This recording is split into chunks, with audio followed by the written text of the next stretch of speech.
साथियों नमस्कार, मैं Manoj Vishwakarma, social activist, art activist और साइंटिस्ट।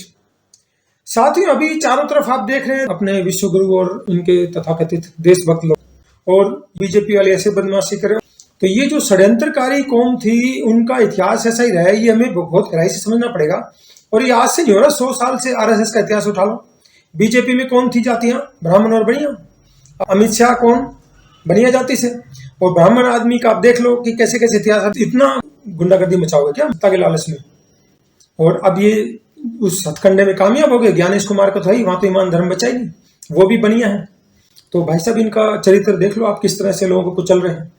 तो कितना खतरनाक सिचुएशन बना रही। लोकतंत्र का गला घोटकर तानाशाही एकदम लागू हो गई। वेस्ट बंगाल के इलेक्शन तो एकदम साफ हो गया कि अब तो कुछ बचा ही नहीं। वो तो इतिहास हमें तो बहुत पहले समझ में आ गए थे ऐसे करेंगे। तो इन्होंने झूठ पे झूठ बोला, लोगों का विश्वास खत्म होता गया। लेकिन ठीक है, चुनाव आयोग भी नकली लोग हैं। वो राजेश कुमार, वो अग्रवाल था, वो भी बनिया था। ज्ञानेश कुमार भी बनिया था। और ये बनिया अपने आप को पकड़ रहे हैं, ऊपर से ब्राह्मण किस तरह से खतरनाक तरीके से। और इनको हल्की सी भी शर्म का एहसास नहीं है। और वैसे अपने आप को कहते हैं हम तो ये ऊंचे कुल के हैं, ब्राह्मण तो ये होता है जनेऊ धारू बनेंगे। और अपने आप को कहेंगे हम तो धर्म की रक्षा करने वाले, ईमान की रक्षा करने वाले हैं। तो इनमें नैतिकता तो बिल्कुल भी नहीं है। तो जिस बंदे का मोरल खत्म हो जाएगा, नैतिकता नहीं होगी, उसके हाथ में ताकत आएगी, तो वो यही करेगा।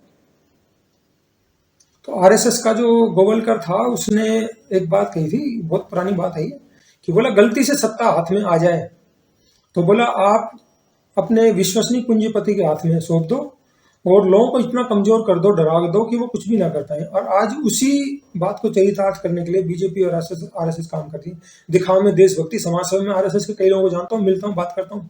हमने तो देश के लिए जीना, समाज के लिए जीना, और ऐसे नकली काम कर रहे हैं। तो सोचो इनका कितना घटिया और दोगला चरित्र है। दूसरी पार्टी में अपने लोग घुसा रखे हैं। तो ऐसे नकली लोगों को सावधान रखिए। आपके पैरों का हाथ लगाने, पैरों का हाथ लगाने वाला सबसे खतरनाक होता है। तो वो पैरों का हाथ लगाएंगे, आपकी सारी बात लेके दूसरों तक जाएंगे। आम तो स्कूलों में, यूनिवर्सिटी में मार पिटाई कर रहे हैं।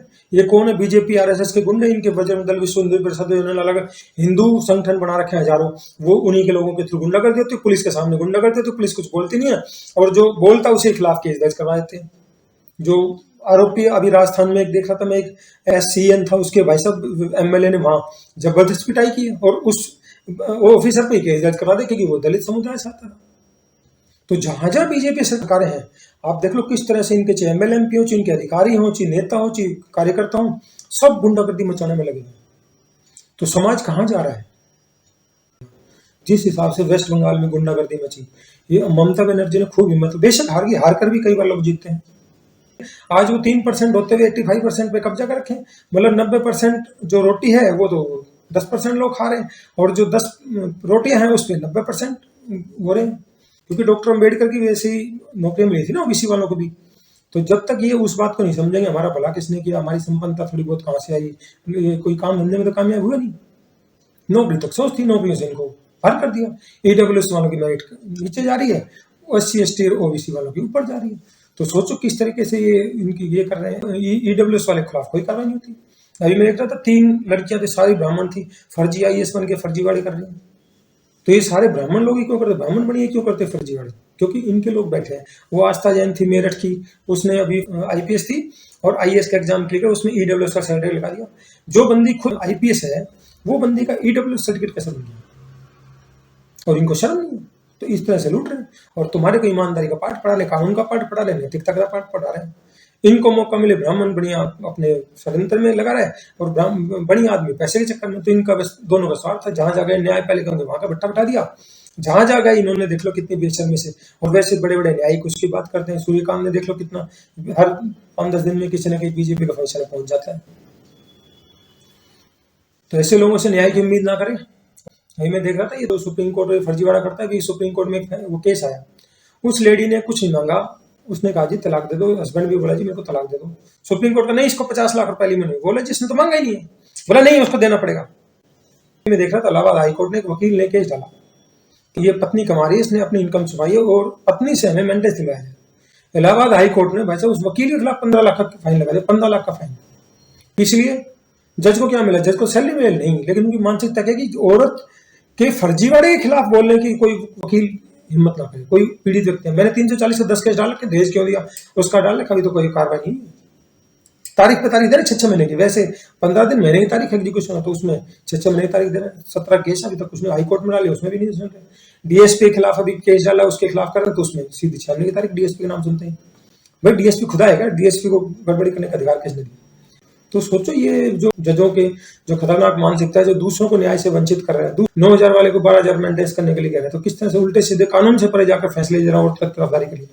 और अब जजों के घरों में भी आग लग रही है, तरफदारी कर रहे हैं। अभी दिल्ली का एक जज था ना, अमन कुमार शर्मा, अलवर का जज था, दिल्ली कड़कड़नुमा कोर्ट में डिस्ट्रिक्ट लीगल सर्विस अथॉरिटी में सेक्रेटरी था, यानी सीजन था, सुसाइड कर लिया। उसकी जो वाइफ थी वो जज थी, वो भी दिल्ली कोर्ट में जज है, 30 हजारी में कहाँ पर है। और उसकी जो वाइफ की बहन है वो आईएएस है, दोनों इतना इंटरफेयर करते। उसकी बहन का डाइवोर्स हो रखा है जो आईएएस है, और वो इतना ड्रामा करती थी, भाई साहब उस बंदे ने सुसाइड कर लिया।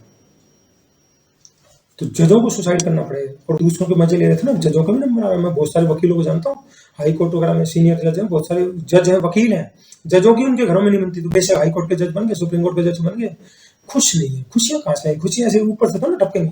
आप दूसरों के साथ गलत करो तो यही होगा, तुम्हारे साथ भी ऐसे होगा। तो भाई साहब अभी अच्छा हो रहा है, ये दूसरों के मजे ले रहे थे ना। जब कुदरत में क्या होता है, जब जरूरत से ज्यादा गड़बड़ करता है, जिसके हाथ में ताकत आ गई, वो ताकत आ गई, तो उसका दुरुपयोग करेगा। और जब दुरुपयोग करेगा तो भाई साहब वो फिर उस आग को आप हवा पानी दे रहे हो, गलत कामों को हवा पानी दे रहे हो, तो भाई साहब उस आग की चपेट में आपके खुद के घर भी आएंगे।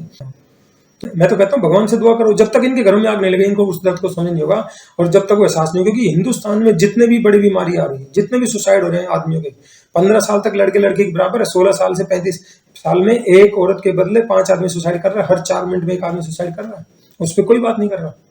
क्योंकि जब तक इनके घरों में आग नहीं लगेगी, क्योंकि ये सारा इस बात के लिए जजों का भ्रष्टाचार, जानबूझ के आदमी की नहीं सुनना और कानून से परे जाकर उनका फेवर करना, और जो औरतों के पुलिस के फर्जीवाड़े उस पर कार्रवाई नहीं करना। इसीलिए इनकी हिम्मत बढ़ी। 340 का केस भी डलता है, उल्टा दहेज देने का भी केस बनता है, वो सारा केस बनता है, उसको भी कार्रवाई नहीं करते। इसीलिए तो गुंडागर्दी बढ़ रही है। अभी मैं देखता हूं जानबूझ के गड़बड़ करते हैं, क्योंकि इनकी कहीं ना कहीं लालच है, अवैध वसूली है। क्योंकि बिना लालच और स्वार्थ के कोई भी व्यक्ति गलत काम नहीं करता। तो जितनी भी गंदगी फैलाई है, न्यायपालिका के जो सामंतवादी मानसिकता के लोग हैं, जो दोहरे चरित्र वाले लोग हैं, जो न्याय का दिखावा करते हैं लेकिन एक्चुअल में इंटेंशन कुछ हो रहा है, क्योंकि इनका अवैध वसूली का लालच होता है, इसलिए जानबूझ के शरीफ लोगों को फंसाते हैं। तो ये जो रोज रोज के ड्रामे हो रहे हैं, ये मतलब शरीफ लोगों के साथ हो रहे हैं। औरतों का हवा पानी इसलिए दिया जा रहा है कि उसमें वकील और जजों कमाई हो रही है। शरीफ लोग, उनसे अवैध वसूली करना बहुत आसान है। औरत को आगे रख के, औरत का हित कहीं नहीं, औरत की हितों की आड़ में अपनी अवैध वसूली करना। तो ये जो सारी जो गंदगी फैलाई है, जो लोगों को जानबूझ के तनाव में डाल रहे हैं, न्याय नहीं दे रहे, अवैध वसूली कर रहे हैं, लंबे समय तक जब वो चलती है तो लोगों को न्याय नहीं मिलता, निर्दोष लोगों को जेल में डाल देते हैं। 80% वो जिन्होंने कुछ किया ही नहीं, सारे विकृत सेक्शन के लोग हैं। तो इस वजह से लोग बीमार हो रहे हैं, और उसके लिए विशुद्ध रूप से न्यायपालिका जिम्मेदार है। तो औरों से तो लोग लड़ पा रहे हैं। तो ये बहुत खतरनाक सिचुएशन है कि जिन लोगों को आप न्याय का पुजारी समझते हो, न्याय के मंदिर का पुजारी है, इनको भाई साहब पुजारी उजारी कुछ नहीं है, सब अपना फायदा उठाने लगे, अपनी अवैध वसूली के चक्कर में लगे। आपके न्याय से, आपके तकलीफों से कोई लेना देना नहीं, कोई जिम्मेदारी नहीं है, और ना ही इनकी ऐसी मानसिकता है। तो ये बात लोग जितनी जल्दी समझ जाएंगे उतना बढ़िया रहेगा। इलाहाबाद हाईकोर्ट के जज ने कहा था, बोला सुधर जाओ वरना लोग गुंडे बदमाश के पास जाएंगे, क्योंकि आपका न्याय नहीं मिलेगा। आपके मकान पे कब्जा और आपको मकान तोड़ रहे हैं, कोर्ट तो कुछ करेगा नहीं, तो आप गुंडे बदमाश के पास आओ। तो IVR कृष्णा अय्यर एक जज होते थे साउथ के, थे पहले MLA थे, उसके बाद सुप्रीम कोर्ट के जज बने। तो वो कहते थे ये जो कोर्ट है ये कंक्रीट के बिल्डिंग बन जाएंगे अगर लोगों का विश्वास टूट गया तो।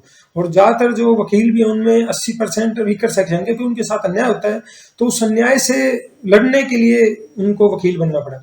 तो बोला वीकर सेक्शन के 90% लोग, बाकी तो 10% 15% ही है। तो बोला अगर उनका विश्वास टूट जाएगा तो ये जो कोर्ट खड़े हैं, विश्वास टूट गया तो फिर ये कंक्रीट के जंगल के अलावा कुछ भी नहीं है। तो लोगों का विश्वास बना रहना बहुत जरूरी। लेकिन ये सब अब आजकल बातें किताबों में रह गई हैं। अब तो चरित्र, ईमानदारी, नैतिकता कोई बात ही नहीं है। अब तो ये कि घपले करो और न्याय का दिखावा करो, ईमानदारी का दिखावा करो, सेवा का दिखावा करो, बाकी नाटक करो। सेवा तीर्थ, कर्तव्य पथ, कर्तव्य भवन, नाम बदल दिए लेकिन कर्म इनके देखो, कर्म इनके कैसे उल्टे हो रहे। तो इससे अच्छा तो पुराने लोग ही थे, उन्होंने कम से कम ड्रामेबाजी तो नहीं करा। तो साथियों ये सिचुएशन बड़ी खतरनाक है। मैं समझता हूँ इस वीडियो के माध्यम से मैंने आपको एक बहुत गहरी जानकारी देने का प्रयास किया। तो साथियों हमने जो अभी हैप्पी लाइफ स्किल चैनल बनाया है, इसका पर्पज यही है कि जो जानकारी आपको स्कूल कॉलेज में नहीं सिखाई जा रही और वो आपकी लाइफ की डेवलपमेंट के लिए बहुत जरूरी है, आपकी लाइफ में वो हर कदम पे काम आती है, हम वो जानकारियां आपको सिखाने का प्रयास करें ताकि आप अवैध वसूली, अन्याय, अत्याचार, शोषण से बचकर अपने जीवन की खुशियों को एंजॉय कर सके। आपको हमारा वीडियो अच्छा लगता है, इसको लाइक करें, कमेंट करें, सब्सक्राइब करें। आपको हमारे वीडियो में कोई भी कमी लगती है, इंप्रूवमेंट लगता है, सजेशन लगता है, आप हमें कमेंट सेक्शन में जाकर जरूर बताएं, ताकि भविष्य में हम जो भी जानकारी लेकर आपको बेहतर से बेहतर जानकारी दे सके। धन्यवाद, जय हिंद।